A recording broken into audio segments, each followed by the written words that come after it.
Welcome back to the channel, ladies and gentlemen. It feels so weird to be saying that after 2.5 years of zero YouTube videos.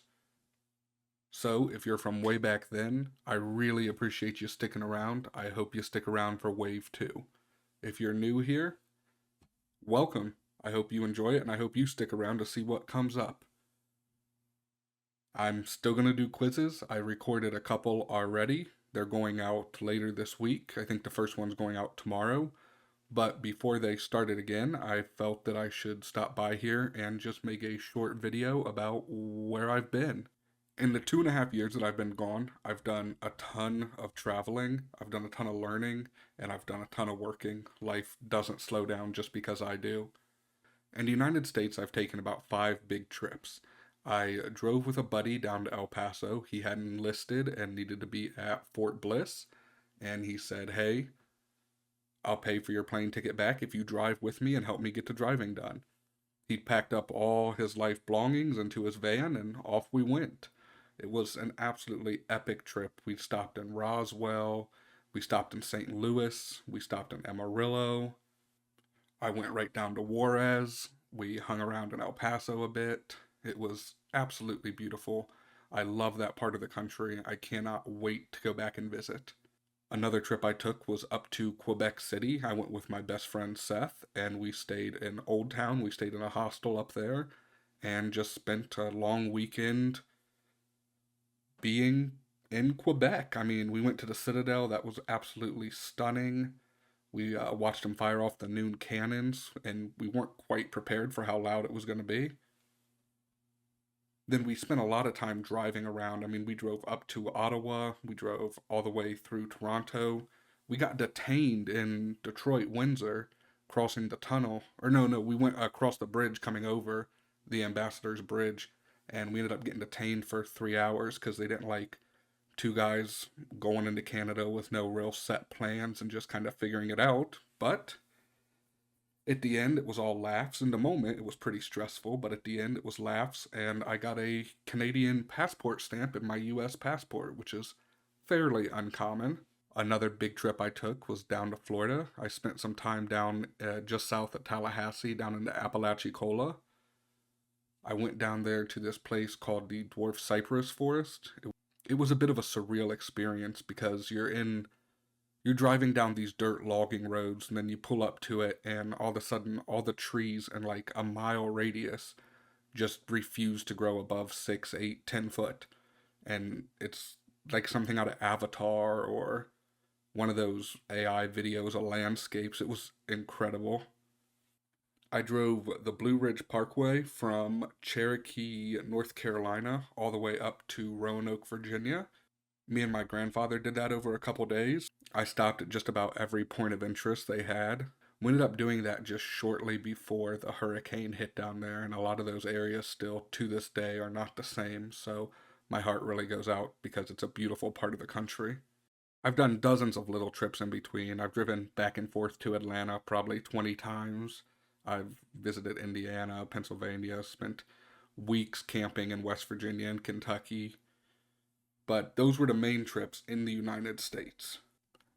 Every year, my family goes on a cruise, and while this isn't all the islands I've been to, it's some of the most memorable. St. Kitts and Nevis is absolutely one of the best places I've ever been.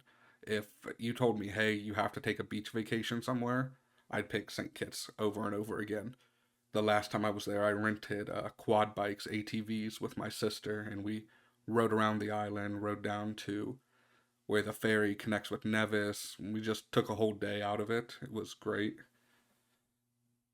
Then Dominica, we hiked up a couple mountains, hiked up a active volcano, I'm guessing. I assume it was active because you could smell the sulfur, but that was a great experience. And then in St. Lucia, I don't particularly love St. Lucia, but it was just a very memorable island. I got in a argument with a couple locals for absolutely no reason, but it was entertaining nonetheless. Another one that I don't have highlighted here that I quite enjoyed was Barbados. It was the furthest south I've been anywhere, so that was pretty cool. And then there was Europe. So the same friend who I drove down to El Paso with ended up getting stationed in Poland, and I'm not supposed to tell you guys exactly where because I wasn't supposed to know exactly where, but through a weird coincidence of events, I ended up finding out where he was, and I gave him a holler, and I was like, "Hey, let's meet up. Let's do a trip across Europe this summer. Let's have a blast." And he was like, "Okay, let's do it. I'll get a 2 week leave." And because when we had originally started planning this, everything was pretty calm over there. There wasn't a lot going on. But then when it became time to do it, he said, "Oh, my 2 week pass got pulled back. I can have 4 days." And I was like, "Okay, well, I already have the tickets booked for 2 weeks, so this is going to turn into a solo adventure. But where do you want to go?" And he's like, "Let's drive to Berlin." And I had already got a rental car because originally we planned to road trip most of Eastern Europe in 2 weeks, just kind of hit one city a day. But to make a long story short, his direct commander or boss or however that works signed a paper. And it was great. I love driving on the Autobahn. I pushed this poor little rental Volkswagen to the absolute limit. We were driving no more than like 120, 130 miles an hour, and it felt like we were flying. This poor car couldn't give any more. And I'm used to big American cars. I mean, I have an old 96 Corvette that absolutely flies, so that was a bit underwhelming. But the roads over there were pristine condition. I mean, I drove from Krakow to Berlin and didn't want to see a pothole. Anyways, we spent a few days in Berlin. I did all the typical tourist stuff. I came back with about 20 pounds of Haribo, so that was definitely the highlight of the trip. I think I still have a bit of a sugar high from that week. Then I spent a few extra days in Krakow. I met some other guys from the base who had came in for a couple days leave on the weekend. And yeah, we had fun. I mean, Krakow was a great city, and I will 100% be back when I don't have the limitations of only doing what my friends can do, to put it that way. After that, I still had the rental car and I thought about turning it in and buying a train pass for the week, but the times had all gotten a little screwy and I still needed to be back to the airport. So I just kept the car and I drove on down to Budapest, but I didn't drive direct. I took a lot of time. I explored rural Poland, stayed in a couple small towns, and then I spent some time in Slovakia, which reminded me of Appalachia. Driving through there was like I could just feel the Kentucky and the West Virginia, the mountains, the kind of desolate areas, and the people were so friendly.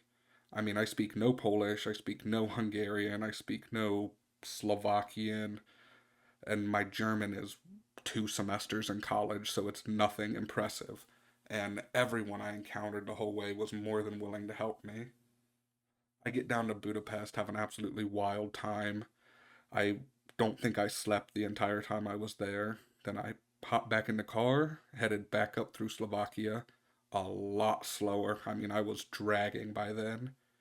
And then I had 3 days left that I was supposed to spend in Krakow and meet back up with my buddy, but I ended up being horribly sick. I'm talking absolutely bedridden. I had to check out of the hostel and check into a hotel, and I just laid there and suffered. I probably should have gone to the hospital or urgent care, but with my American mindset, I just laid there and suffered. And then when that was up, I drug myself to the airport and made my way down to Istanbul, where, like a fool, I had booked a multi day layover so that I could get out and explore the city. Well, that ended up with me changing my flights around and laying on the floor of the airport for 17 hours straight, where I thought I was going to die. I couldn't stand up, I could barely walk, and through over the counter medicine and as much water as I could possibly drink, I made it back onto the plane and had one of the worst flights of my life back to Chicago. Not only was it long, but I was uncomfortable. I couldn't sit still. I was getting up every 5 minutes, and I apologized to the lady next to me so many times. It was just a rough flight. And to top it all off, when I get back to Chicago, I could either check into a hotel or drive home. And at that point, I wanted nothing more than to be in my own bed, to sleep, to use my own shower. I was so sick of hotel showers. So I ended up getting back to Ohio and laying in bed. And my family was actually so concerned because I was sick. They wanted me to go to the hospital, but I fought it off. I had a horrible lung infection at this point, and I ended up laying in bed for almost 2 weeks before I was back up and at it. So, to break it down simply, I drove somewhere around 30,000 miles in the last 2.5 years on road trips. I visited somewhere just under 20 countries. I revisited about 30 different states. I got detained at multiple borders. I spent multiple weeks on my deathbed. But here I am, ready to give this one more go and see where the future takes me. Again, I appreciate everyone who's watching this. I wish everyone the best, and I hope you decide to stick with me and help me get back into quizzes and see where this can go.